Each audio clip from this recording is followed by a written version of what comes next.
दोस्तों नमस्कार, मैं मुकेश कोठारी इस नई सीरीज में आपका बहुत बहुत स्वागत करता हूं। यूनिक एजुकेशन सिस्टम की तरफ से अब आपको घर बैठे रोज़ शाम को 4 बजे एक नए को लीडर की सेमिनार देखने को मिलेगी, जिसमें आप नए प्रोस्पेक्ट को भी ला सकते हैं, नए प्रोस्पेक्ट को भी वो सेमिनार अटेंड करा सकते हैं, क्योंकि वो सारी एक अपॉर्चुनिटी सेमिनार होगी जिसके थ्रू हम लोगों को ये बता पाएंगे कि डायरेक्ट सेलिंग में आरसीएम की जो अपॉर्चुनिटी है आपके लिए कैसे बेटर है, आप किस तरह से इस बिजनेस को कर सकते हैं।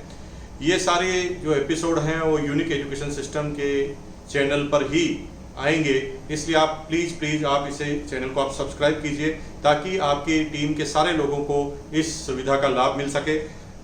आज हम बात करते हैं, इस ट्रेनिंग की शुरुआत करते हैं।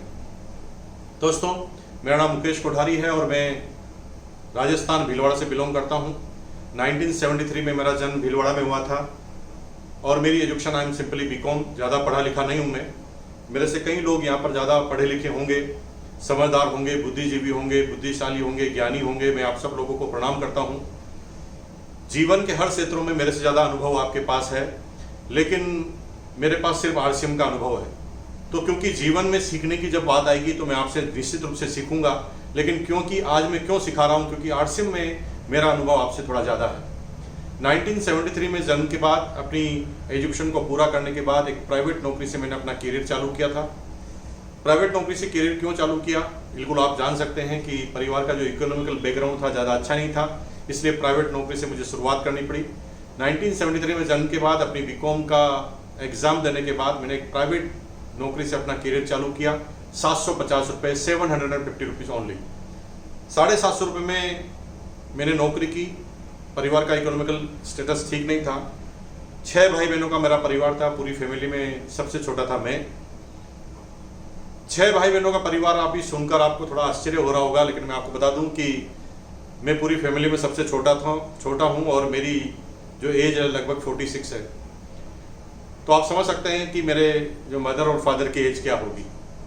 पूरी फैमिली में सबसे छोटा मैं हूँ और जिस समय हमारा 6 भाई बहनों का परिवार था उस समय न्यूक्लियर फैमिली का प्रचलन नहीं था। उस समय सभी के इसी तरह से 4, 6, 8, 10 बच्चे हुआ करते थे और उस ज़माने में हमारी जो फैमिली थी सबसे छोटी थी, स्वीट थी, क्योंकि हमारे आसपास में सबके किसी के 8, किसी के 9, किसी के 10 बच्चे हुआ करते थे और हमारे माँ बाप के 6 बच्चे ही थे।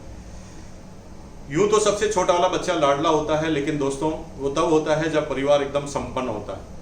यहाँ पर चैलेंज ये था कि मेरे फादर जो है गवर्नमेंट सर्वेंट थे और प्राइवेट गवर्नमेंट सर्वेंट थे और डिफेंस सर्विसेज के अंदर थे। फिटनेस उनका साथ नहीं देती थी। वक्त से पहले उनको कंपल्सरी रिटायरमेंट लेना पड़ा और जब मैं 9 साल का था तब पिताजी रिटायर्ड हो गए थे और उनकी 250 रुपये पेंशन आया करती थी और थोड़ा बहुत मकान का किराया आता था। 6 भाई बहनों स्कूल कॉलेज में पढ़ा करते थे। बड़ी मुश्किल से, बड़ी जिद्दोजहद से, बड़े संघर्ष से हमारे माँ बाप ने हमारी एजुकेशन को कंप्लीट कराया और उसके बाद मैंने प्राइवेट नौकरी से जब करियर चालू किया, 1 साल तक लगातार काम करने के बाद मुझे पता चला कि जीवन में सपने देखना अलग बात है और उनको पूरा करना बिल्कुल अलग बात है। खैर, नौकरी तो मैंने चालू कर दी, लेकिन सपने मेरे मरे नहीं थे, इसलिए मैं लगातार कुछ न कुछ किया करता था। 8 साल तक मैंने प्राइवेट जॉब करने के बाद मेरी सैलरी लगभग 13,000 हो गई, 13,000। जब मेरी 13,000 सैलरी थी तो उस समय बड़े बड़े जो सरकारी पदों पर लोग रहते हैं उनकी सैलरी भी इतनी नहीं हुआ करती थी। ये 1999 की बात कर रहा हूँ। 13,000 की सैलरी के साथ सब कुछ ठीक चल रहा था, लेकिन मुझे बार बार ऐसा लगता था कि जिस चीज़ के लिए मैं पैदा हुआ हूँ वो काम मैं नहीं कर रहा हूँ। लेकिन जब भी कामयाबी का जिक्र किसी व्यक्ति के साथ होता था तो वो सब लोग कहते थे कि कामयाबी तभी मिलेगी जब आप बिजनेस करेंगे, सपने तभी पूरे होंगे जब आप बिजनेस करेंगे। तो लगभग मैंने 100 टाइप ऑफ बिजनेस मैंने अपनी नौकरी के साथ किए। कभी कंपनी मुझे कलकत्ता भेजती थी तो वहाँ से मैं सीडी प्लेयर लाकर 4,000 का लाकर भीलवाड़ा में 5,000 का बेच देता था। कभी कलकत्ता से हेनरी हिल की शर्ट लाकर 400 रुपये की लाकर मैं 500 रुपये बेचता था। इस तरह लगभग मैंने 100 तरह के बिजनेस अपनी नौकरी के दौरान किए। लेकिन हर बिजनेस के एक चैलेंज होता है, हर बिजनेस की एक समस्या होती है और अल्टीमेट हर बिजनेस को करने के बाद पता चलता था कि ये बिजनेस मेरे लिए नहीं है। लेकिन जीवन में एक छोटी सी घटना घटी। ये सन 2000 की बात है, अगस्त का महीना है। मैं अपनी नौकरी को ख़त्म करके रात को 8 बजे घर से निकल रहा था, ऑफिस से निकल रहा था घर के लिए। तो मेरी कंपनी में मेरे बॉस मिस्टर प्रहलाद राय ने मुझे रोका और मुझे कहा कि कल संडे है, अगर समय है तो मेरे घर पर आओ। दोस्तों, वैसे तो आप में से कोई भी आदमी मुझे बुलाता था, क्योंकि उस समय मेरी डेजिग्नेशन जो थी वो डिप्टी मार्केटिंग मैनेजर की थी। आप में से कोई भी आदमी मुझे बुलाता तो मैं नहीं जाता, क्योंकि मैं ईगो से भरा हुआ था कि ये मुझे क्या सिखाएगा।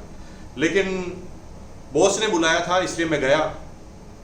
बॉस ने मुझे 5-7 जो लोग बैठे थे उनके हॉल में वहाँ पर ले जाकर बिठा दिया और मुझे कहा था कि एक बिजनेस प्लान है, ऐसा बिजनेस प्लान है जिसको हम नौकरी के साथ कर सकते हैं, जिसमें पैसे लगाने की ज़रूरत नहीं है, जिसमें फिक्स समय देने की ज़रूरत नहीं है, जिसमें स्टॉक रखने की ज़रूरत नहीं है, जिसमें दुकान लगाने की ज़रूरत नहीं है, हिसाब किताब रखने की भी ज़रूरत नहीं है और बिना टेंशन का बिजनेस है। जब मैंने ये बातें सारी सुनी तो क्योंकि मैं 100 तरह के बिजनेस कर चुका था, तो मुझे पता चल गया था कि ये बॉस है ना, उसका दिमाग खराब हो चुका है और ये मुझे ऐसी बातें बता रहा है जो बिजनेस की एसेंशियल चीज़ें हैं और बिजनेस में जो जो चीज़ें होती है वो इन्हीं चीज़ों के लिए मना कर रहा है। खैर, मजबूरी थी, बैठ गया। थोड़ी देर बैठा रहा, एक कार्टून आया, सूट पहनकर, टाई पहनकर। उस कार्टून को देखकर मेरा दिमाग खराब हो गया, क्योंकि राजस्थान में टेम्परेचर था 48 डिग्री, अगस्त का महीना था और इस आदमी ने सूट पहन रखा था और एसी हॉल भी नहीं था। तो मैं बड़ा समस्या में गिर गया कि यार ये कौन से प्रदेश का आदमी है, इसको इतनी सर्दी क्यों लग रही है गर्मी के अंदर। लेकिन दोस्तों, खूब मैंने ध्यान देने की कोशिश की, लेकिन मुझे आंसर नहीं मिला। उस समय इंटरनेट और गूगल का ज़माना नहीं था। आपका इंटरनेट और गूगल का ज़माना है, आप जब भी किसी समस्या में गिरते हो तुरंत गूगल को खोल के देख लेते हो, लेकिन हमारे समय पे इस तरह का गूगल नहीं हुआ करता था। खैर, मुझे आंसर नहीं मिला, लेकिन एक कार्टून गया, दूसरा कार्टून आ गया। दूसरे कार्टून ने बोला, तेज दोस्तों नमस्कार, इन लोगों को 500 रुपये आने वाले हैं, बजाओ ताली। तो मुझे बड़ी हंसी आई कि 500 रुपये इनको आने वाले हैं तो ताली में क्यों बजाऊं। अल्टीमेट मैंने ताली नहीं बजाई और मैं चुपचाप बैठा रहा वहां पर। उठकर इसलिए नहीं जाता था क्योंकि मेरा बॉस बार बार मेरी तरफ देख रहा था। अगर बॉस उस समय नहीं होता तो शायद मैं चला जाता और मैं इस बिजनेस में कभी नहीं होता। तो दोस्तों, मेरा भी यही निवेदन है कि इस वीडियो को अंतिम समय तक आपको देखना है, इस सेमिनार को अंतिम समय तक देखना है, कहीं ये अपॉर्चुनिटी आपसे मिस ना हो जाए। क्योंकि दोस्तों, जानने में कोई बुराई नहीं होती, करना ना करना ये हमारा अपना ऑन फैसला हो सकता है, अपने दिमाग का फैसला हो सकता है, लेकिन किसी चीज़ को नहीं जानना अपॉर्चुनिटी को छोड़ने के बराबर होता है। आज आपके आसपास जो जगह हैं, जिस जगह आप रहते हैं, वो लाखों रुपए स्क्वायर फीट की जगह है, लेकिन वो जगह जहाँ पर आप रह रहे हैं, आज के ठीक 50 साल पहले 100 रुपये गज में भी कोई खरीदने के लिए तैयार नहीं था। लेकिन जिन लोगों ने अपॉर्चुनिटी को समझा, जिन लोगों ने समझा कि आने वाले समय में ये सिटी कितनी तेज गति से डेवलप होगी और 50 साल में कहाँ तक जाएगी, और जिन्होंने वो जगह ली आज करोड़पति है। लेकिन हमारे फादर के पास भी उस समय पैसे थे, उन्होंने जगह नहीं ली। आज कल वो हमें किससे कहानी सुनाते हैं, ये जगह तो मुझे भी मिल रही थी 50 रुपये गज में, मैं भी ले लेता तो करोड़पति होता। किसी ने रोका नहीं, लेना चाहते थे तो ले सकते थे। दोस्तों, अल्टीमेट सेमिनार के 3-4 कार्टून आ गए सूट और कोट पहनकर। सबसे एंड में एक कार्टून और आया, उस कार्टून ने मेरे जीवन को बदल दिया।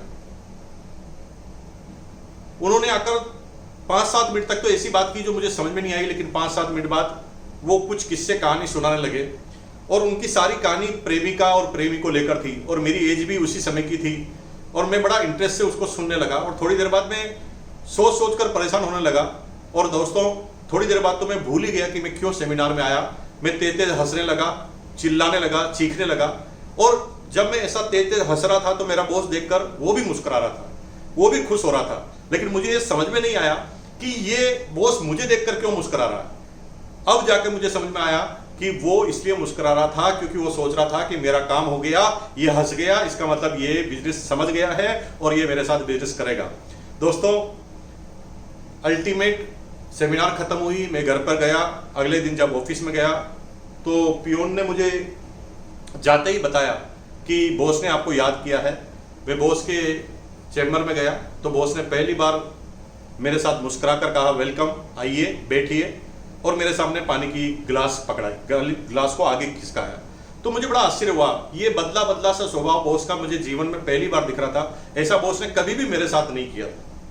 अल्टीमेट मैंने पानी पिया, मुझे वहां पर बिठाया गया और एक काले कलर का एक बैग पड़ा था जिसके अंदर 3 जोड़ी कपड़े थे। उस काले कलर के बैग की तरफ इशारा करते हुए मेरे बॉस ने कहा कि ये तुम्हारे लिए। दोस्तों मुझे पता नहीं था कि ये मुझे क्या देना चाह रहे हैं, ये किस तरह का बिजनेस है। मैं उस बैग को देखकर सिर्फ ये समझा कि अगस्त का महीना चल रहा है, अक्टूबर में दिवाली आने वाली है, शायद ये दिवाली का कोई गिफ्ट होगा। तो मैंने अपने बॉस से धीरे से कहा, सर दिवाली का गिफ्ट दिवाली से पहले? तो बॉस ने कहा ये दिवाली का गिफ्ट नहीं है, ये जिस बिजनेस को तुमने कल देखा है उसकी किट है और इस किट का 1500 रुपए लगता है और तुम्हारी सैलरी से ऑटोमेटिक कट जाएंगे। दोस्तों भयंकर झटका लगा क्योंकि ऑटोमेटिक कटने की बात वो कर रहे थे, लेकिन अल्टीमेट में बोल नहीं सकता था। बनिए का बेटा था, थोड़ा इंटेलिजेंट था। उस समय इस बिजनेस को करने के लिए किट परचेज करनी पड़ती थी, लेकिन भारत सरकार की गाइडलाइन जब आई उसके बाद डायरेक्ट सेलिंग की किसी भी कंपनी को ज्वाइन करने के लिए एक फूटी कौड़ी भी खर्च नहीं करना पड़ता। यानी अगर आप इस बिजनेस को करते हैं, आप ज्वाइन करते हैं, तो आपको एक भी रुपया का माल खरीदना जरूरी नहीं है। जी हाँ दोस्तों, मैं कह रहा हूं एक भी रुपए का माल खरीदना नहीं है। आप 100 रुपए का चाहे तो 100 रुपए का खरीदिए, 1000 का चाहे तो 1000 का खरीदिए, 10,000 का चाहे तो 10,000 का खरीदिए, आपको ऑटोमेटिक जिस स्लैब में है उसका कमीशन मिल जाएगा। लेकिन जब आप किसी को नीचे स्पॉन्सर करते हैं, अगर आप नीचे स्पॉन्सर करने की बात करते हैं, तभी आपको 1000 के प्रोडक्ट को लेकर इस सिस्टम की शुरुआत करनी पड़ती है। तो अल्टीमेट बनिए का बेटा था मैं सोच रहा था कि बॉस के सामने अभी बोलने की ज्यादा जरूरत नहीं है। अगर मैं बॉस के सामने कुछ बोलूंगा तो ये नाराज हो जाएगा और दिवाली पे इंक्रीमेंट भी लगता है, इंक्रीमेंट पे इसका असर आएगा। अल्टीमेट मैंने उस किट को ली और चल दिया। अब बॉस ने मेरा नाम डायरी में लिख दिया क्योंकि मैं अब आरसीएम का डिस्ट्रीब्यूटर हो चुका था। 3 मीटिंग में लगातार मेरे बॉस ने मुझे लगातार बुलाया, लेकिन 3 मीटिंग के बाद भी मुझे समझ में नहीं आया। और दोस्तों मैं क्या समझाना चाहता हूं आपको, अगर आप सोच रहे हैं कि किसी सेमिनार में आने से, किसी ट्रेनिंग में आने से आपको ये बिजनेस समझ में आ जाएगा, आप इस बिजनेस में कामयाब हो जाएंगे, तो आपकी गलतफहमी है। किसी भी बिजनेस में आप कामयाब तब होंगे जब उस बिजनेस की समस्याओं का समाधान आपको मिल जाएगा, आपके चैलेंजेस आपके हट जाएंगे, आपके क्यूरीज का अगर हल हो गया तो ही आप कामयाब होंगे। और आपकी क्यूरीज का जो हल सिर्फ एक जगह पर होता है, वो काउंसल विद अपलाइन के साथ। जब अपलाइन के साथ काउंसलिंग करते हैं, सेमिनार में जब आप बात करते हैं तो 1 to 1 बात नहीं होती, वहां पर एक आदमी बोलता है, आप सबको लोग सुनना पड़ता है। लेकिन काउंसलिंग में जब विचार विमर्श करते हैं, आप परामर्श लेते हैं, तो आपको भी बोलने का अधिकार होता है। जब आप बोलते हैं तो मन की शंकाएं निकलती है। दोस्तों अगर आपको पानी में तैरना नहीं आता और कोई 100 फीट गहरी खाई में जहां पानी है आपको देखने के लिए कहे, तो आप बड़े डर से इस तरह से आप देखेंगे। लेकिन अगर आपको तैरना आता है, अगर आप गोताखोर हैं, तो आप एकदम नजदीक जाकर बड़े कॉन्फिडेंस से देखेंगे। क्यों? क्योंकि आपको तैरना आता है। दोस्तों यही प्रश्नों के हल मिलने के बाद आदमी कॉन्फिडेंट हो जाता है। तो जब काउंसलिंग में बुलाया गया तब मुझे पहली बार समझ में आया कि ये बिजनेस मेरे लिए बना है, मुझे इस बिजनेस को करना चाहिए। दोस्तों 12 घंटे की नौकरी के बाद भी मैंने इस बिजनेस को किया। कई लोग आपसे मिलेंगे, वो आपसे कहेंगे कि सर हम तो इतने घंटे की नौकरी करते हैं, सुबह से शाम काम करते हैं, थक जाते हैं, हम कैसे इस बिजनेस को कर सकते हैं, हमारे पास टाइम नहीं है। दोस्तों टाइम किसी के पास नहीं होता, सबके पास 24 घंटे हैं। भगवान ने, अल्लाह ताला ने सबको 24 घंटे ही दिए हैं, 24 घंटे ही सभी के पास होते हैं। बात सिर्फ 24 घंटे की है दोस्तों। 24 घंटे की किस तरह से इस्तेमाल करें कि कुछ लोग 24 घंटे में करोड़पति बन जाते हैं, सारे सपने पूरे कर लेते हैं, और कुछ घंटे 24 घंटे में केवल मजदूर बन के रह जाते हैं, 10, 20, 50 हजार की नौकरी करके ही रह जाते हैं। तो किस तरह से उस समय का इस्तेमाल करना है उस पर डिपेंड करता है। जब कोई आदमी आपको कहता है कि मुझे समझ में नहीं आया, तो इसका सीधा सीधा मतलब है कि उसे, अगर कोई आदमी आपको कहता है कि साहब मुझे मेरे पास टाइम नहीं है, तो इसका सीधा सीधा मतलब है कि उसे समझ में नहीं आया। दोस्तों अनिल अंबानी जी हैं, थोड़ी देर के लिए मान लें उनके पास टाइम नहीं है, लेकिन जब उनके सीने में थोड़ा सा दर्द हुआ और डॉक्टर ने कहा कि भाई अगर ये दर्द है तो आपको रोज सुबह 2 घंटे व्यायाम करना पड़ेगा, रोज 2 घंटे आपको थोड़ा पैदल चलना पड़ेगा, एक्सरसाइज करनी पड़ेगी। दोस्तों अनिल अंबानी जी के पास टाइम नहीं था, लेकिन फिर भी वो गए, क्योंकि बात समझ में आ गई कि जान है तो जहान है। क्योंकि हम जितने भी बड़े हैं वो यहीं के यहीं रह जाएंगे। अल्टीमेट जिंदगी को सुरक्षित रहना बहुत जरूरी है, जिंदगी का बढ़िया रहना बहुत जरूरी है, हेल्थ का अच्छा रहना बहुत जरूरी है। इसका मतलब है कि समझ में आने के बाद आदमी कर लेता है। अगर कोई आदमी कहता है कि मेरे पास टाइम नहीं है, तो इसका मतलब समझ में नहीं आया। लेकिन दोस्तों मुझे समझ में आ गया था, इसलिए 12 घंटे की नौकरी के बाद भी मैंने लगातार इस बिजनेस को करना जारी रखा।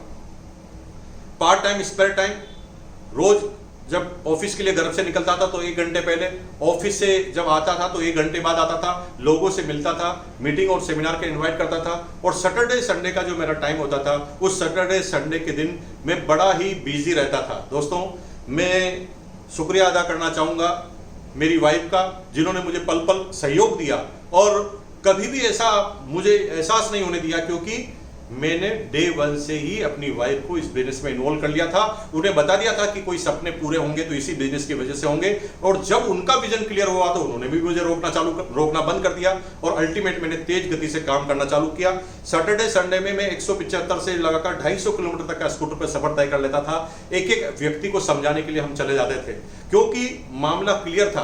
पैसे ज्यादा खर्च हो रहे थे, आ कम रहे थे, लेकिन अल्टीमेट क्योंकि जब विजन बड़ा होता है तो आप रुकते नहीं। मैं एक छोटा सा एग्जांपल देता हूं, आपको समझ में आ जाएगी बात। अगर मैं आपसे कहूं कि ये कोयले का भरा हुआ ट्रक है, इसके अंदर हीरा है, आप निकाल लीजिए और ले लीजिए। दोस्तों, क्योंकि आपका विजन क्लियर नहीं है, आपने देखा नहीं है, आपको सिर्फ कहा गया है, आपको मेरे पर बिलीव है, तो कुछ लोग ट्रक को खाली करना चालू कर देंगे, लेकिन उनके अंदर जोश नहीं होगा, क्योंकि उन्होंने आंखों से ये चीज नहीं देखी। लेकिन उसी ट्रक में मैं एक हीरा सबको बताकर ट्रक की तरफ फेंक दूं और फिर किसे कहूं कि इसके अंदर हीरा है, तो यहां पर सबका विजन क्लियर है। दोस्तों, आपको लगेगा कि 1 घंटे के अंदर वो पूरी ट्रक को खाली कर देंगे और हीरो को ढूंढ लेंगे। वो इसीलिए होता है क्योंकि जब विजन क्लियर होता है तो कोई रुकता नहीं है। और तेज गति से जब मेरा विजन क्लियर चालू हुआ तो मैंने काम करना चालू किया। 1 साल तक पार्ट टाइम स्पेयर टाइम नौकरी के साथ किया, और 1 साल के बाद मैं इस बिजनेस के शुरुआती जो 3 रॉयल्टी एचर थे उनमें से एक रॉयल्टी एचर बना। और जब मैं रॉयल्टी एचर बना तो मेरी 1 महीने की इनकम आई 23,000, सैलरी थी 13,000, इनकम आई 23,000 की।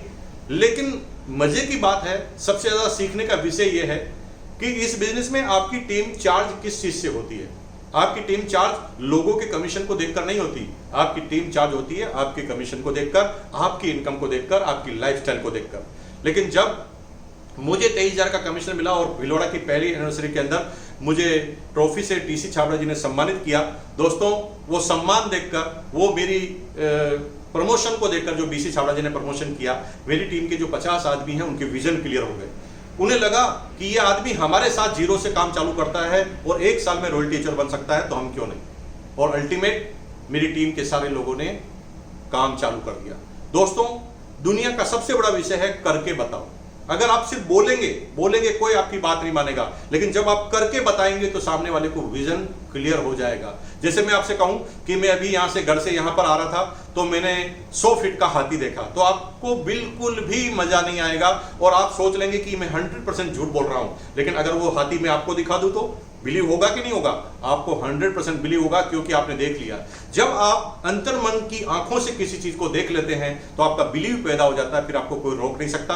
दोस्तों, मैं रॉयल्टी एचर बना, लेकिन जब लोगों का विजन क्लियर हुआ तो मुझे इस बिजनेस में तेज गति से काम करने में परेशानी आने लगी, क्योंकि मैं नौकरी करता था और आदमी बहुत सारे हो गए मेरी टीम में। अब सब लोग मुझे परेशान करते थे कि सर हमारे यहाँ पर आ जाओ मीटिंग लेने, हमारे यहाँ पर आ जाओ, और मेरे पास समय की कमी रहने लगी, क्योंकि मैं नौकरी के साथ इस बिजनेस को अब नहीं कर पा रहा था। अल्टीमेट एक दिन मैंने बिना किसी से पूछे हुए अपनी 13,000 की नौकरी को तिलांजलि दे दी, छोड़ दी। हालांकि सब लोग नाराज हुए, लेकिन मुझे अच्छी तरह पता था कि अगर मुझे 13,000 सैलरी मिलती है तो मेरी काबिलियत से मिलती है, अगर कोई एहसान होगा तो 3-4 हज़ार का होगा। इसका मतलब मुझे मौका देना चाहिए अपने आप को। नौकरी तो मैं कभी भी कर लूंगा, भूखा तो नहीं मरूंगा, मेरे अंदर इतनी ताकत तो है ही। और अल्टीमेट तेज गति से मैंने बिजनेस करना चालू किया। मेरी टीम के लोगों का सहयोग मिला, मेरी टीम के लोग बड़े उत्साहित थे, मैं टाइम देता था उनको, अलग अलग जगह जाकर मीटिंग लेता था। 2002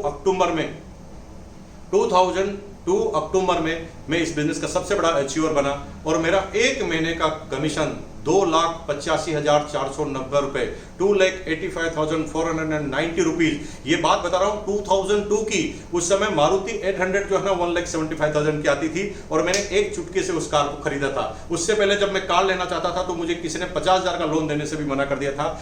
जिन लोगों ने मुझे 50,000 का लोन देने से मना कर दिया था, आज मुझे वो 10-10 करोड़ का लोन मेरे चैम्बर के बाहर खड़े होकर मुझे इंटरव्यू देकर देते हैं। ये समय की बात है, ये वक्त की बात है। समय को बदलते देर नहीं लगती। आपकी कितनी काबिलियत है, आप कितने कमिटेड हैं अपने विजन के प्रति, इस पे ये चीज डिपेंड करती है। 2,50,000 का चेक आया। यहां पर मेरे से एक बड़ी गलती हुई जो दोस्तों आप मत करना। मुझे लगा साला मैं तो सांप बन गया। मेरे से ज्यादा समझदार कोई आदमी नहीं है। मैं कामयाब इसलिए हूं क्योंकि मेरे अंदर दिमाग है, और यही मेरी गलती थी। दोस्तों, इस बिजनेस के शुरुआती लेवल पे तेज गति से काम करने का तरीका तो मैंने ढूंढ लिया। दोस्तों, आपके साथ भी यही होगा। आप जब इस बिजनेस के एमराल्ड लेवल तक आएंगे तो आपके पास मेहनत से आगे बढ़ने के अलावा कोई रास्ता नहीं है। तेज गति से आपको दौड़ना ही पड़ेगा।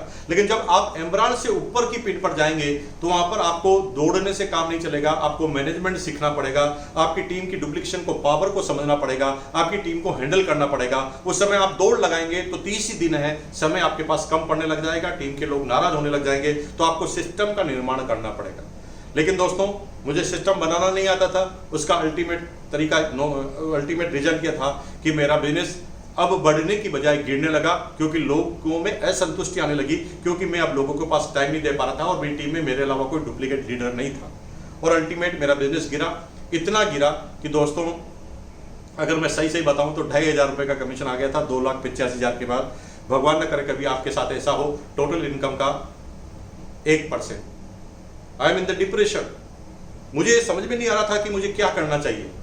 अल्टीमेट 3 महीने तक मैं घर से बाहर नहीं निकला। 3 महीने बाद मेरी गुड़िया ने अपने स्कूल के अंदर एक कविता वो याद कर रही थी। उसने कहा था, उस कविता को याद करते करते उसने एक लाइन बोली, असफलता एक चुनौती है स्वीकार करो, क्या कमी रह गई देखो और सुधार करो, जब तक ना हो सफल तुम नींद चैन की त्यागो तुम, संघर्षों का मैदान छोड़ मत भागो तुम, क्योंकि कुछ के बगैर जय जयकार नहीं होती, कोशिश करने वालों की कभी हार नहीं हो सकती। असफलता एक चुनौती है, स्वीकार करो, क्या कमी रह गई देखो और सुधार करो। और दोस्तों, ये लाइन मेरे को इतनी पंच की कि मैंने फिर ये सोचा कि मेरी गलती क्या है। अक्सर जब हम नाकामयाब होते हैं तो लोगों की गलतियां निकालते हैं। मैं नाकामयाब क्यों हुआ हूं? क्योंकि मेरी अपलाइन खराब है। मैं नाकामयाब क्यों हुआ हूं? क्योंकि कंपनी खराब है। मैं नाकामयाब क्यों हुआ हूं? क्योंकि सिस्टम खराब है। मैं नाकामयाब क्यों हूं? क्योंकि बारिश आ गई थी। मैं नाकामयाब क्यों हूं? क्योंकि राजनीति खराब है। मैं नाकाम क्यों हूं? क्योंकि देश खराब है। मैं नाकामयाब क्यों हूं? क्योंकि माँ बाप खराब है। मैं नाकामयाब क्यों हूं? कि वाइफ खराब है। लेकिन दोस्तों, जो भी आप अपनी नाकामयाबी का कारण बता रहे हैं, दोस्तों, उसके अंदर परिवर्तन करने का अधिकार आपके अंदर नहीं है। आप अगर जीवन में कोई परिवर्तन कर सकते हैं तो अपने अंदर कर सकते हैं, खुद के अंदर ही परिवर्तन कर सकते हैं। दुनिया में आप कोई परिवर्तन नहीं कर पाएंगे। यानी सुधारना है तो खुद को सुधार सकते हैं, दुनिया को आप कभी भी सुधार नहीं पाएंगे। और अल्टीमेट जब मुझे ये बात पता चली तो मैंने अपने अंदर सुधार करना चालू किया और लगातार तेज गति से काम करना चालू किया। आज मुझे इसी बिजनेस को करते करते 20 साल हो गए। जवानी से लगाकर बुढ़ावस्था तक मैंने इस बिजनेस में काम किया। पूरी जीवन मैंने इस बिजनेस में लगा दिया। मुझे और ज्यादा नॉलेज नहीं है इस बिजनेस के अलावा, लेकिन इस बिजनेस के नॉलेज है और मैं चाहता हूं कि मेरे इस नॉलेज के थ्रू आप कुछ लोगों को भी इसका फायदा हो जाए तो आप तेज गति से आगे बढ़ेंगे। क्योंकि अगर मैं कामयाब हो सकता हूं तो पृथ्वी का हर इंसान कामयाब हो सकता है। क्योंकि न मेरे अंदर ज्यादा दिमाग था, मैं न पढ़ने में होशियार था और न ही कोई दूसरी एक्टिविटीज में होशियार था। लेकिन एक ही चीज मैंने काम किया, ध्यान को भटकाया नहीं, ध्यान को एक जगह रखा, कॉन्सेंट्रेशन के साथ काम किया। दोस्तों, पूरी दुनिया में चूहे ज्यादा हैं, इंसान ज्यादा हैं, गधे ज्यादा हैं, गाय ज्यादा है, लेकिन रोड पर हमेशा कुत्ता ही मरता है। आपको पता है रोड पर कुत्ता ही क्यों मरता है? रोड पर कुत्ता इसलिए मरता है क्योंकि कुत्ता कंफ्यूज होता है और कंफ्यूज करता है। सामने जब कोई ट्रक आती है तो पहले लेफ्ट में जाता है, तो ट्रक वाला लेफ्ट में जाता है तो कुत्ता राइट में आ जाता है, ट्रक वाला राइट में जाता है। तो अब जब वो ऐसे करता है तो अल्टीमेट ट्रक वाला लास्ट में सोचता है कि यार ये किधर जाएगा मुझे पता ही नहीं, तो गाड़ी को तेज चलाता है और कुत्ता उसी गाड़ी के नीचे आके मरता है। दोस्तों, अगर चालू कर दिया तो ध्यान को इधर उधर एकाग्र रखना, ध्यान को इधर उधर मत करना, यही आपकी कामयाबी का कारण बनने वाला है। दोस्तों, 20 साल हो गए। लोग बाग मेरे से पूछते हैं 20 साल हो गए आपको इस बिजनेस में, क्या है आपके पास? दोस्तों, मैं आपसे पूछता हूं क्या चाहिए आपको?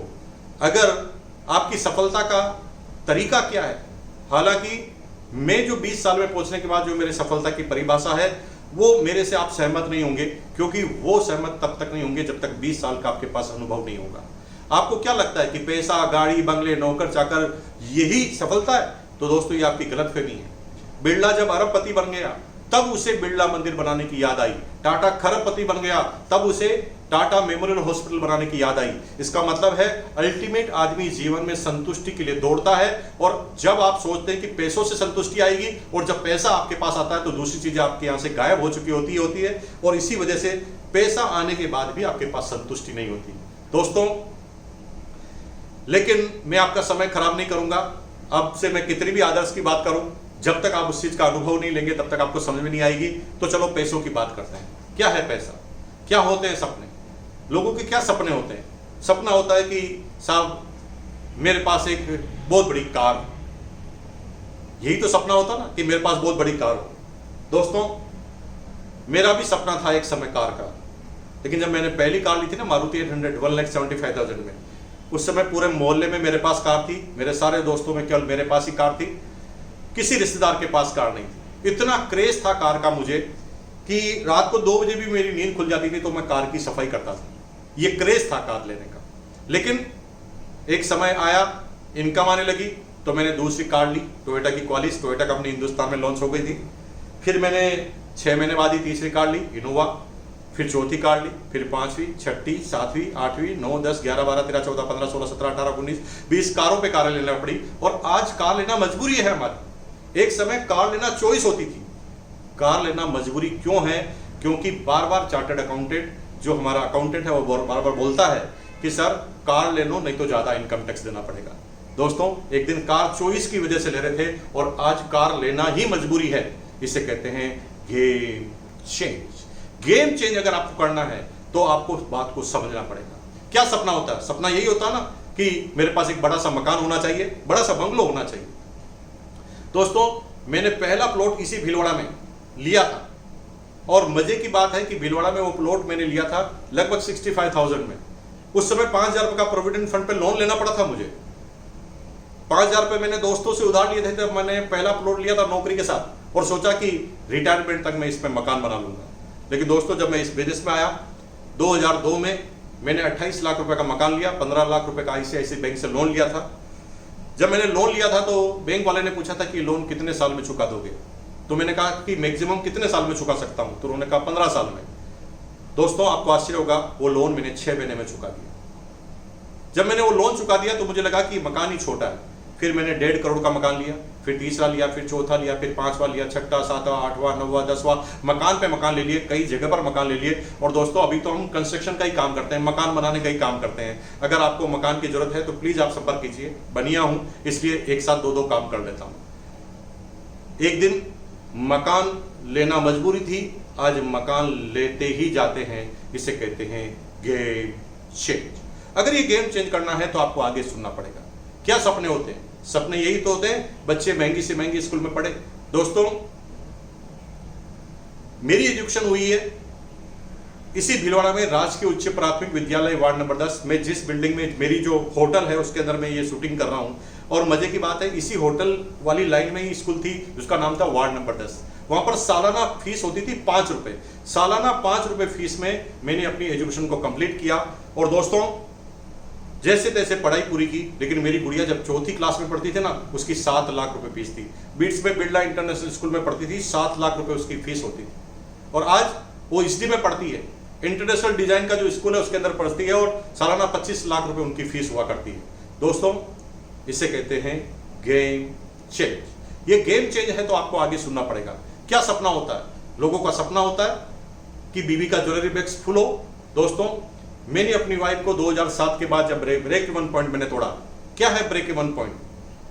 जब आपके जीवन के सारे गड्ढे भर जाए, खर्चों के गड्ढे भर जाए, जब गाड़ी बंगला नौकर चाकर सब कुछ आ जाए, सब जीवन एकदम आसान हो जाए, उसके बाद भी पैसा आता रहे, तो उसे ब्रेक इवन पॉइंट को तोड़ने की इनकम कहते हैं। और जब एक बार ब्रेक इवन पॉइंट टूट जाता है तो दोस्तों उसके बाद पैसा ही पैसे को कमाता है। आज RC बिजनेस में हमने 2007 में ब्रेक इवन पॉइंट तोड़ा। उसके बाद जो पैसा आता गया उसको हम क्या करेंगे? इन्वेस्ट करते गए, और इन्वेस्ट करते हैं तो पैसे से ही पैसे की इनकम आती है। अगर मैं FD कराऊंगा तो वहां से इंटरेस्ट आ जाएगा, अगर मैं गोल्ड खरीदूंगा उसकी रेट आ जाएगी, अगर मैं जमीन खरीदूंगा उसकी रेट आ जाएगी, अगर मैं कोई प्रॉपर्टी खरीद के किराए पे दूंगा उसका भी मेरे को किराया आ जाएगा। इसका मतलब है मैं जो भी पैसा लगाऊंगा वो पैसे ही पैसे को कमाएगा, और एक स्टेज बाद आपकी जो करंट की जो इनकम है उससे को भी इन्वेस्टमेंट की इनकम को क्रॉस कर देता है। आज हमारे साथ यही है कि आज वो सारे ब्रेक इवन पॉइंट को हमने तोड़ दिया है। एक समय था जब बीबी के पास ज्वेलरी बॉक्स नहीं था, लेकिन 2007 के बाद इतनी ज्वेलरी पहनाई कि ज्वेलरी पहनने से ही नफरत हो गई। दोस्तों, क्या सपना होता है? सपना यही तो होता है कि आपका बैंक बैलेंस फुल होना चाहिए। आइए ना भीलवाड़ा के अंदर हमारे बैंक मैनेजर के पास आइए और उससे पूछिए। दोस्तों, वो लोग कंफ्यूज हो जाते हैं कि आदमी पूरे दिन भर इधर उधर घूमता रहता है, करता क्या है।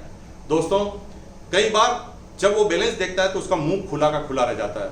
इसका मतलब ये हुआ कि गेम चेंज करना है तो आगे सुनना पड़ेगा। दोस्तों, ये मेरा गेम चेंज हुआ, ये मैंने अपनी स्टोरी सुनाई। आपको गेम चेंज करना है कि नहीं करना, आप ये बोलिए। अगर आपको गेम चेंज करना है तो आपको यहां पर बैठे रहना पड़ेगा, क्योंकि मैंने क्या किया, मेरे साथ क्या हुआ, इससे आपके जीवन पे फर्क नहीं पड़ेगा। लेकिन मैंने ये कैसे किया, अगर मैं आपको ये बता दूं तो आप भी निश्चित रूप से इस गेम को चेंज कर पाएंगे। अगर आपकी इजाजत हो बता दूं, क्योंकि ये गेम चेंज कैसे होता है मैं एक छोटी सी एक एग्जाम्पल के थ्रू आपको समझाता हूं। मेरी क्या स्टोरी रही थी और आप क्या करने जाएंगे और आपके साथ क्या होगा, वही चीज मैं आपके साथ बताता हूं। देखिए दोस्तों, हर व्यक्ति दो कैटेगरी में होता है, या तो गरीब या मिडिल क्लास होता है, या फिर वो अमीर और सुपर अमीर होता है। हर व्यक्ति को अगर हम दो बोतल के माध्यम से समझें, जैसे ये दो बोतल हम बना लें, ड्राइंग मेरी ज्यादा अच्छी नहीं है और यही आज आपका सूत्र है। ड्राइंग आपकी खराब है, पढ़ने में आप खराब हैं, फिर भी आप कामयाब हो सकते हैं, जैसे मैं हुआ इस बिजनेस में।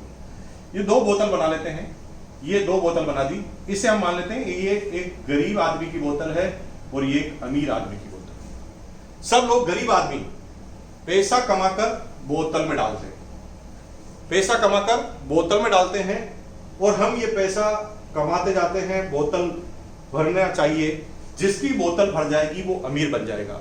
लेकिन मजे की बात यह है, ये बोतल भरती नहीं। क्यों नहीं भरती? क्योंकि बोतल के नीचे खर्चों के छेद होते हैं। क्या क्या खर्चे होते हैं ज्यादा बताने की जरूरत नहीं। आपके घर का खर्चा, खाने का खर्चा, इलेक्ट्रिसिटी का खर्चा, मोबाइल का खर्चा, पेट्रोल का खर्चा और अन्य एजुकेशन के खर्चे, इतने तरह के खर्चे होते हैं कि हम पैसा कमाते हैं, बोतल में डालते हैं, लेकिन ये बोतल कभी भरती नहीं। ये बोतल अगर नहीं भर रही तो इसका जिम्मेदार कौन है? आप कहेंगे हम जिम्मेदार हैं ना। ये बोतल आप नहीं, आपके पिताजी नहीं भर पाए, दादाजी, परदादाजी, लड़पड़ दादाजी, सड़पड़ दादाजी, गड़पड़ दादाजी, खड़पड़ दादाजी, नड़पड़ दादाजी, पड़पड़ दादाजी, किसी दादाजी में इतनी ताकत नहीं कि इस बोतल को भर पाए। क्योंकि ये बोतल इसलिए नहीं भरेगी क्योंकि बोतल के नीचे खर्चों के छेद हैं और पूरे जीवन निकलने के बाद भी ये बोतल नहीं भरती। कुछ लोग थोड़ी कंजूसी कर कर, थोड़ा सा इन्वेस्टमेंट कर कर, थोड़ी बचत करके इस बोतल को भरने का प्रयास करते हैं। लोग बोतल थोड़ी सी भरती है, तभी इमरजेंसी छेद खुल जाता है, घर में किसी को हार्ट अटैक आ जाता है, घर में किसी की टांग टूट जाती है और ये बोतल पूरी की पूरी खाली। ये 90% लोगों की बोतल है, यानी आपकी और हमारी बोतल है। लेकिन थोड़ा और आगे चलते, अमीर आदमी की कैसे बोतल होती है? अमीर आदमी भी पैसा कमाता है और बोतल में डालता है। और मजे की बात है, इसके नीचे भी खर्चों के छेद होते हैं बोतल के नीचे, और ये आपसे कम खर्चा नहीं करता, ये आपसे ज्यादा खर्च करता है। आपके पास 10,000 का मोबाइल है तो इसके पास 1 लाख का मोबाइल है। आपके पास 10 लाख का मकान है, इसके पास 10 करोड़ का मकान है। आप शादी में 20 लाख खर्च करते हैं, या शादी में 20 करोड़ रुपए खर्च करता है। आप 10,000 साल की फीस में अपने बच्चों को पढ़ाते हैं, ये 10 करोड़ रुपए, 10 लाख रुपए साल की फीस में बच्चों को पढ़ाता है। फिर भी इस अमीर आदमी की बोतल एकदम खचाखच भरी रहती है, ये पैसा अच्छा लगता रहता है। हम मंदिर में भी जाते हैं ना दोस्तों, तो 2 रुपए का सिक्का डालते हैं, 1 रुपए का सिक्का डालते हैं, तो सिक्का डालने से पहले चेक करते हैं कितने रुपए का सिक्का है। और इन आदमी को सिर्फ कहीं चीफ गेस्ट बना दो ना तो ये 10 लाख रुपए का चेक दे देते हैं। क्यों दे देते हैं? क्योंकि इनकी बोतल खचाखच भरी है, इनके पास इतनी इनकम आती कि इनको भी पता नहीं कि कितनी इनकम आ रही है। अब इसको थोड़ा आगे समझते हैं। इतना खर्चा करते हैं फिर भी इनकी बोतल भरी रहती है, क्योंकि इनका फ्लो ऑफ इनकम बहुत ज्यादा है। इसका मतलब यहां पर ये फ्लो इनकम तब तक कम रहेगा, तब तक ये बोतल कभी भरेगी नहीं। जब ये अनलिमिटेड फ्लो ऑफ इनकम आएगा तभी आपकी बोतल भरेगी। अब मजे की बात है कि ये जो अमीर आदमी है, क्या बचपन से अमीर है, जन्मजात अमीर है? नहीं दोस्तों, ये अमीर जन्मजात नहीं थे। ये वो आदमी हैं जिन्होंने गेम चेंज किया। गेम चेंज कैसे गेम चेंज किया? मैं कुछ एग्जांपल देता हूं, आपको समझ में आएगा। तो मैं कुछ एग्जांपल देता हूं जिसको पता चल जाएगा कि किन किन लोगों ने गेम चेंज किया। तेंदुलकर एक गरीब परिवार में पैदा हुआ था, एकदम गरीब परिवार में। और मजे की बात यह है, गरीब परिवार में पैदा होने के बाद भी उसने क्रिकेट खेलना चालू किया, जमकर क्रिकेट खेलना चालू किया। 8-8, 10-10 घंटे तक क्रिकेट खेलना चालू किया। इतने चौके लगाए, इतने छक्के लगाए, और दोस्तों भारतीय टीम में सिलेक्शन हुआ, और दोस्तों वहां पर भी इतने और चौके छक्के लगाए, भारत का कप्तान बना। और दोस्तों उस तेंदुलकर ने गरीब परिवार में पैदा होकर कर दिया गेम चेंज। अब तेंदुलकर के परिवार में कभी कोई गरीब आदमी पैदा नहीं हुआ। महेंद्र सिंह धोनी गरीब परिवार के घर में पैदा हुआ, लेकिन इतने हेलीकॉप्टर शॉट लगाए, भारत का कप्तान बना, भारत के सबसे सफल कप्तानों में से एक बना, और आज उसने अपनी फैमिली का कर दिया गेम चेंज। अब उसके परिवार में कोई गरीब पैदा नहीं होगा। ये गेम चेंजर लोग हैं।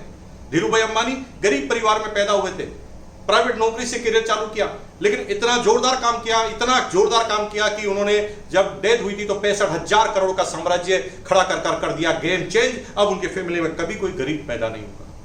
यानी ये गेम चेंज आपको करना पड़ेगा। अगर आप गेम चेंज करने के लिए तैयार हैं तो मेरी आगे की वीडियो आप देखिए। अगर आपको लगता है कि ये गेम आपसे चेंज नहीं होगा तो बहुत बहुत धन्यवाद, आप लोग जा सकते हैं इस वीडियो को यहीं पर छोड़कर। लेकिन गेम चेंज करना है तो रुकिए दोस्तों, अब जो मैं अगले 10 मिनट बात करने जा रहा हूं उसको बहुत गहराई से आपको सुनना है।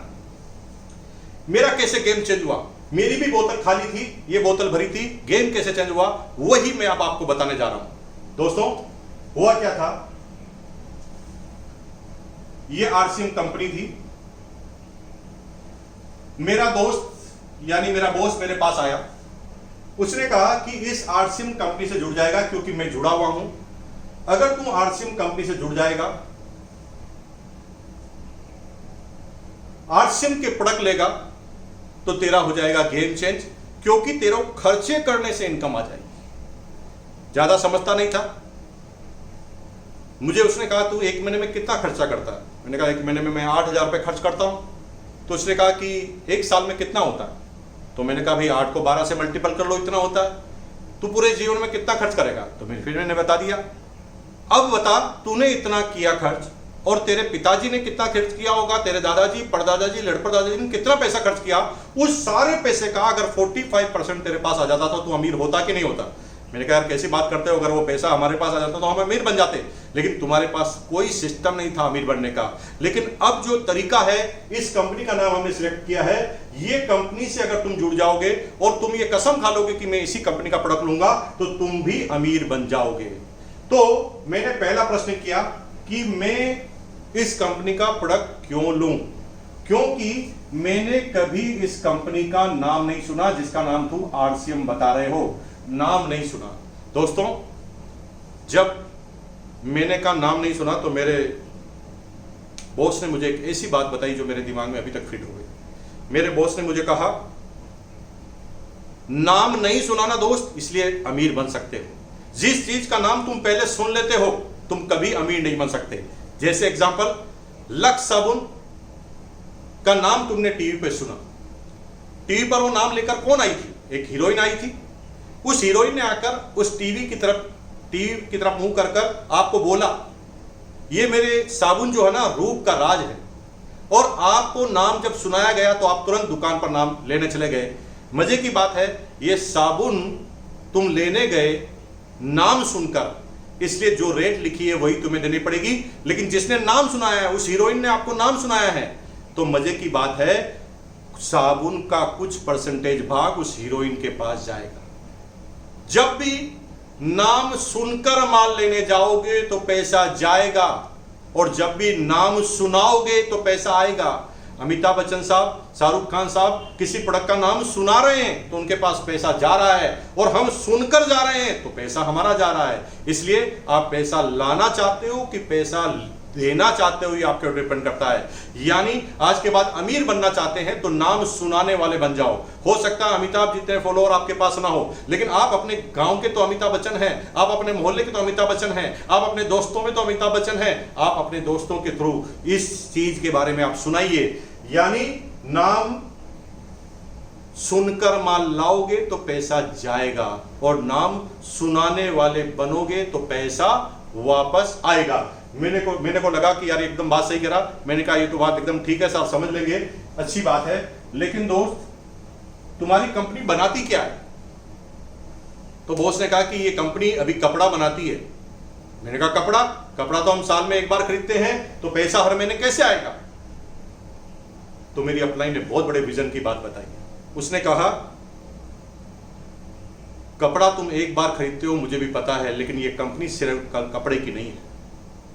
विजन को समझो, तुम लगातार लगे रहोगे, ग्राहकों की संख्या बढ़ेगी तो एक दिन सब आएगा। गुड मॉर्निंग से गुड नाइट तक सारे प्रोडक्ट आएंगे। और मजे की बात है, आज वो दिन है 20 साल बाद, आज कंपनी के पास हर product good morning to good night. सुबह टॉयलेट में जाओ, टॉयलेट क्लीनर आरसीएमएस का, पेस्ट करो आरसीएमएस का, नहाने का साबुन आरसीएमएस का, वॉशिंग पाउडर आरसीएमएस का, हेयर ऑयल आरसीएमएस का, क्रीम आरसीएम की, परफ्यूम आरसीएम का, डीओ आरसीएम का, अंडरगारमेंट्स आरसीएम के, पैंट आरसीएम की, शर्ट आरसीएम की, सूट आरसीएम की, जूते आरसीएम के, बेल्ट आरसीएम की, पर्स आरसीएम की, नमक, नमकीन, मसाला, आटा, 100% न्यूट्रिशन से लगाकर, स्टेशनरी से लगाकर, हाउस होल्ड प्रोडक्ट से लगाकर एक एक एग्रीकल्चर तक के प्रोडक्ट आरसीएम बिजनेस के पास है और बेहतरीन क्वालिटी के प्रोडक्ट हैं। और दोस्तों, आने वाले समय में ये सारे प्रोडक्ट आएंगे। जब विजन की बात की, मैंने कहा ये सब आएंगे, तो मैंने बिलीव किया और मैंने कहा कि ठीक है भाई, मैं ये बात से सहमत हो गया। लेकिन मैंने तीसरा प्रश्न पूछा कि क्वालिटी कैसी है, क्वालिटी कैसी है? तो मेरी अपलाइन ने फिर एक नई बात बताई। दोस्तों, ये बात को आप बहुत ढंग से सुनना, आम आदमी की बात नहीं है, और ये बात समझ गए तो आप खास बन जाएंगे। मेरी अपलाइन ने मुझे कहा कि क्वालिटी सुनने और बोलने का सब्जेक्ट नहीं है, क्वालिटी चेक करने का सब्जेक्ट है। जब कोई क्वालिटी को बारे में आपको पता करना हो तो सुनिए मत, क्योंकि सुनने वाले का अपना अलग विचार हो सकता है।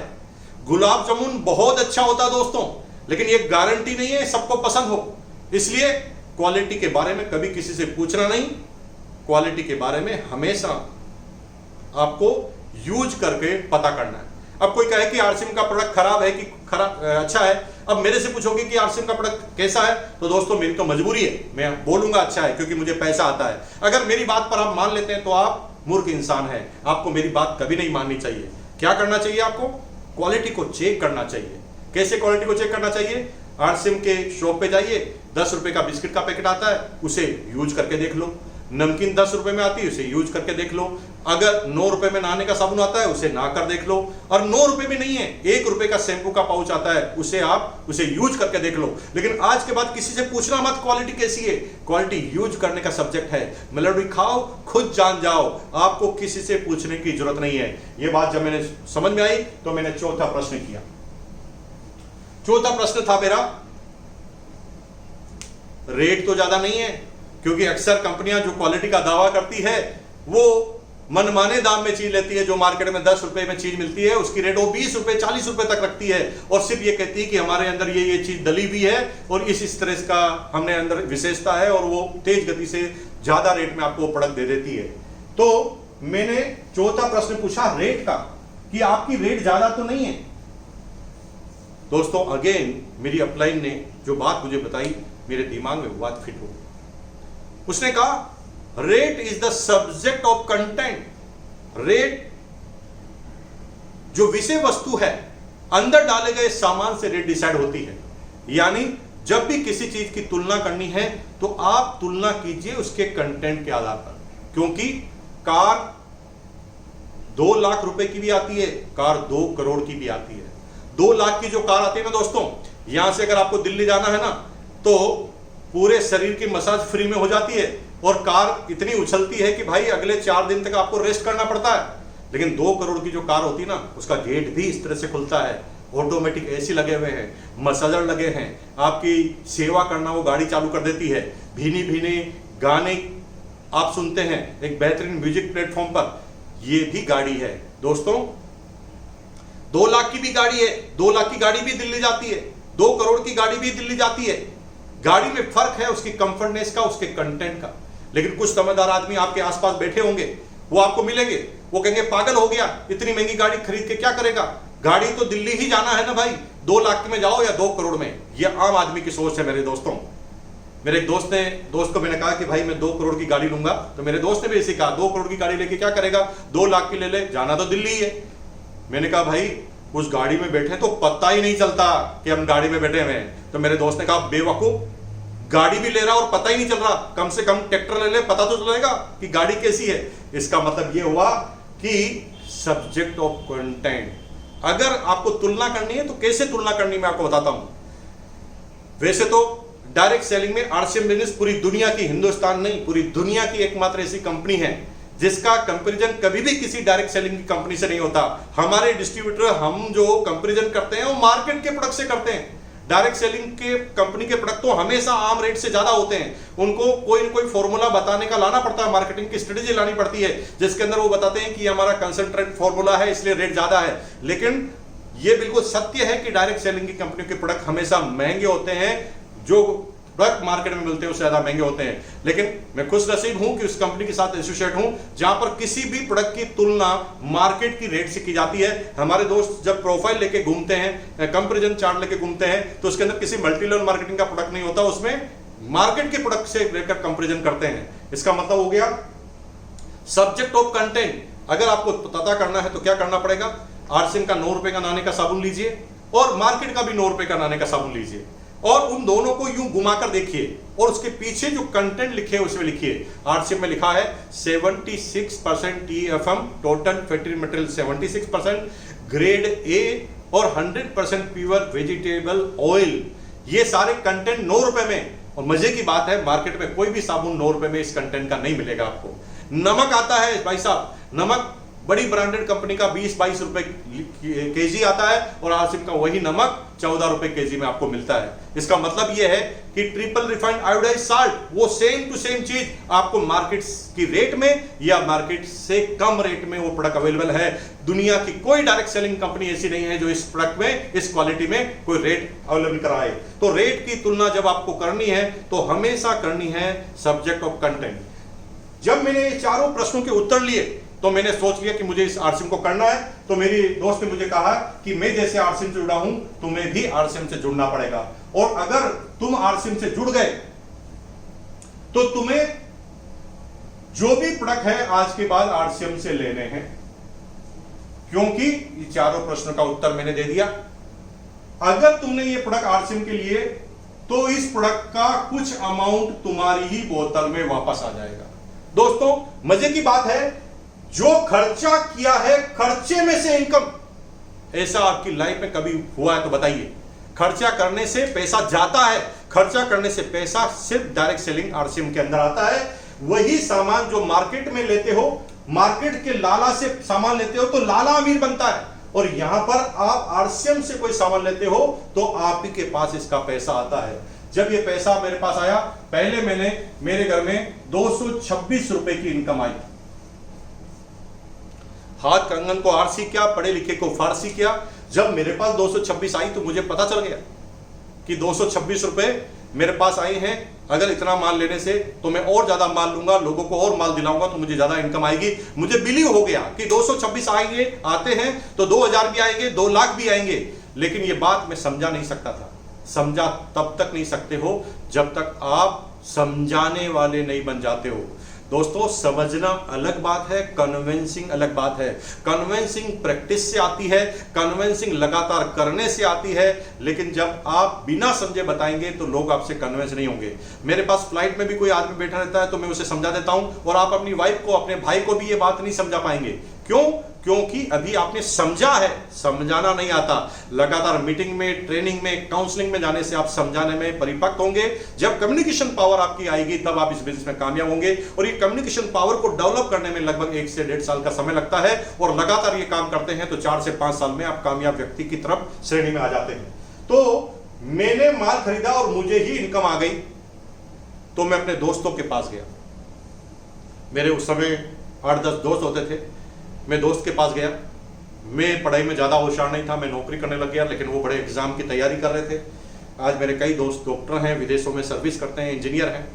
उस समय मेरे साथ थे तो मैंने उन्हें कहा कि देखो भाई, मैंने ऐसे ऐसे आरसीएम का माल लिया, 226 रुपये की इनकम आई, आने वाले समय में 1 लाख भी आएंगे, इसलिए अभी से समझ जाओ इस बिजनेस को हमें करना चाहिए।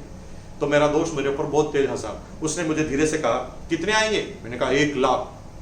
तो उसने कहा कितने आएंगे? 1 लाख। मैंने कहा यस। तो उन्होंने कहा ठीक है, तू पहले 1 लाख रुपए ला के बता। आपको भी यही कहेंगे दोस्तों, पहले तू करके बता फिर मैं आने वाला हूं। दोस्तों पहले दोस्त ने मना कर दिया। जब मैं दूसरे दोस्त के पास गया, दूसरे दोस्त से मैंने कहा कि भाई आने वाले समय में 1 लाख आएंगे। तो मेरे दोस्त ने कहा कितने आएंगे? मैंने कहा 1 लाख। तो उसने कहा भाई तू तो मेरा सगा भाई है, 50,000 तो मुझे देगा ना।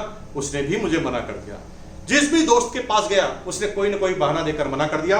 अल्टीमेट सबसे एंड में मैं अपनी सिस्टर के पास गया था जिसका नाम था चंदा बोरा, जिनकी शादी हो चुकी थी, और मुझे लगा कि सब लोग मना कर देंगे लेकिन मेरी सिस्टर मुझे मना नहीं करेगी। ये सिस्टर और ब्रदर की बाउंडेशन होती है, बाइंडिंग होती है, और इस वजह से ये बिलीव का रिश्ता है। और शुरुआत में वो लोग आपकी डाउनलाइन में आएंगे जो कंपनी के ऊपर कम और आपके ऊपर ज्यादा बिलीव करते हैं। इसलिए मेरे भाई, गलत कंपनी के सिलेक्शन से अगर आपने ये एक शक्ति का इस्तेमाल पहली बार में कर दिया तो आपकी उसके बाद इज्जत खराब हो जाएगी। इसलिए कंपनी का सिलेक्शन करना बहुत ज्यादा सही तरीका है। आपको सही तरीके से कंपनी को सिलेक्ट करना पड़ेगा। मैं अपनी सिस्टर के पास गया।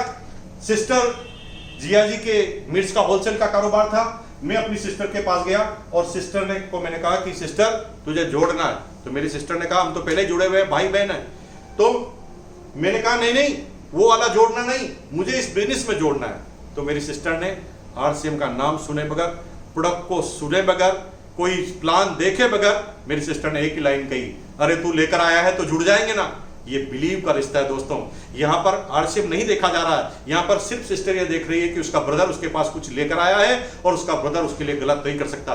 और मेरी सिस्टर ने हाँ भी बढ़ दी और मेरे सिस्टर ने मुझे 1500 रुपए, उसकी बचत थे उससे, बिना जीजाजी को पूछे मुझे 1500 रुपए दे दिए और वो ज्वाइन हो गई। सिस्टर को मैंने धीरे से कहा कि भाई आप तो ज्वाइन हो गए, अब आप 2-4 पड़ोसी को बुला दो, मैं उन्हें भी समझा देता हूं। तो मेरी सिस्टर ने बड़े कॉन्फिडेंस से खुद नहीं बिजनेस ने समझा और 3-4 लोगों को और बुला लिया। और जब मैंने उन्हें बताया तो उनको समझ में आया, क्योंकि थर्ड पार्टी इंपैक्ट करता है। आपके नजदीक वाले लोग आपकी बात नहीं सुनते, लेकिन वो लोग जो आपको जानते नहीं है, जब आप उनको बोलते हैं तो वो आपकी बात को ढंग से सुनते हैं। हम अपने आदमियों को हमेशा अंडर एस्टिमेट करते हैं।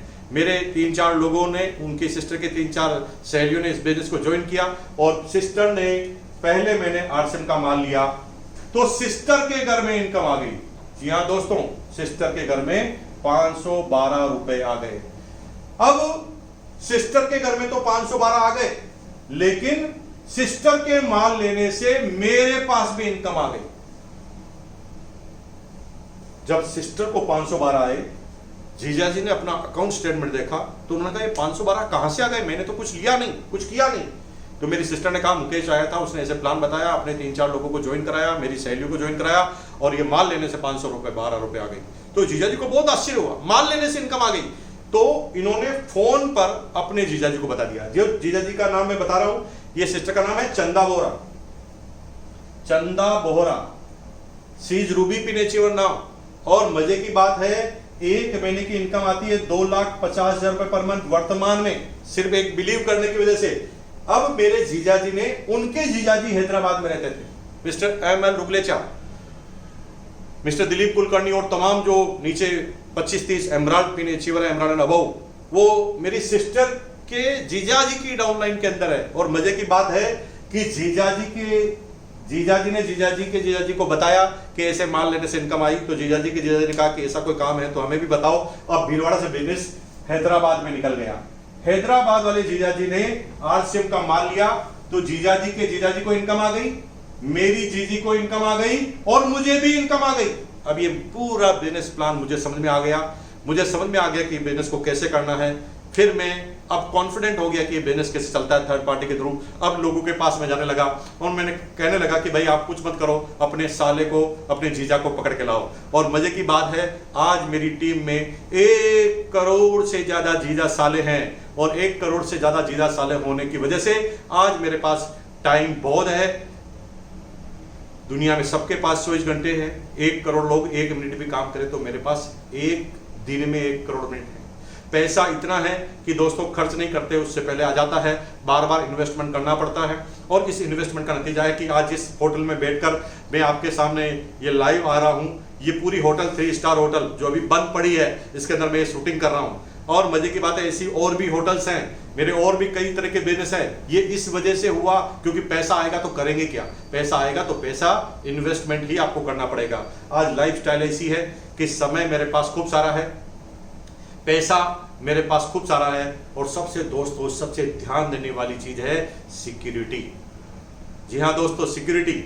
आप जो भी नौकरी और बिजनेस कर रहे हैं, आपका बच्चा भी उस बिजनेस को कर पाएगा कि नहीं कर पाएगा ये गारंटी नहीं है। वो कामयाब होगा कि नहीं होगा ये गारंटी नहीं है, लेकिन मुकेश कोठारी इस दुनिया में जिस दिन नहीं रहेगा, इसके बच्चे के पास आज जो बिजनेस है वो का वो ही हूबहू ट्रांसफर हो जाएगा। अगर आज 10 लाख 20 लाख 25 लाख की इनकम है तो वही इनकम मेरे बच्चे को मिलेगी, चाहे मेरा बच्चा अनपढ़ ही क्यों ना हो। दिस इज द सिक्योरिटी, और सिक्योरिटी वाला और कोई बिजनेस आपके पास नहीं है। आज मैं 1 महीने के लिए ऑस्ट्रेलिया जाता हूं, 1 महीने के लिए लंदन जाता हूं, तो मुझे कोई इनकम की प्रॉब्लम नहीं है। मेरे पीछे जो लोग काम कर रहे हैं, सिक्योरिटी क्यों? क्योंकि मेरे बच्चे को इनकम इसलिए आएगी क्योंकि आप इस बिजनेस के अंदर है और आप मेरे बच्चे के लिए काम नहीं कर रहे, आप अपने लिए काम कर रहे हैं। और जब आप अपने लिए काम करते रहेंगे तो मेरे लिए वो इनकम आएगी आएगी। दोस्तों, अगर इस बिजनेस में आपको काम करना है तो आप आइए, लगातार चलिए। यूनिक एजुकेशन सिस्टम के इस चैनल को आपको सब्सक्राइब करना है, बेल आइकन का बटन दबाना है, पूरे हिंदुस्तान में एक मुहिम चलानी है।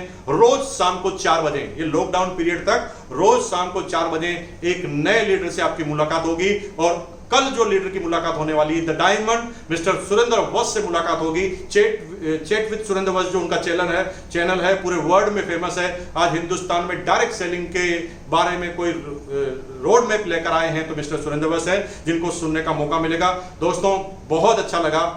मैं और भी मेरे मुकेश कोठारी चैनल से अलग अलग तरह की वीडियो डाल रहा हूं, जिसमें आपको इस बिजनेस के अलावा ट्रेनिंग की जानकारी मिलेगी, छोटे छोटे प्रश्नों के आंसर मिलेंगे, उन्हें भी आप रेगुलर देखते रहिए। उस चैनल को भी सब्सक्राइब कीजिए। यूनिक एजुकेशन जो चैनल है यूनिक एजुकेशन सिस्टम, उसको एक मुहिम चलाकर अपने डाउनलाइन के एक डिस्ट्रीब्यूटर को आपसे सब्सक्राइब कराइए, ताकि रोज 4 बजे उसे ये ट्रेनिंग देखने को मिले, ये सेमिनार देखने को मिले। और साथ साथ आने वाले समय में हम अपने ब्रांड पार्टनर्स न्यूट्रीचार्ज, हरी संजीवनी, गुड डॉट और जितने भी हेल्थ गार्ड ऑयल, इन सब लोगों को बोल रहे हैं कि 4 बजे का हमारा टाइम है तो 2 बजे का वो टाइम कर ले, और रोज इधर उधर बटने की बजाय एक सिस्टम से वो यूनिक एजुकेशन सिस्टम में ये सेमिनार हो।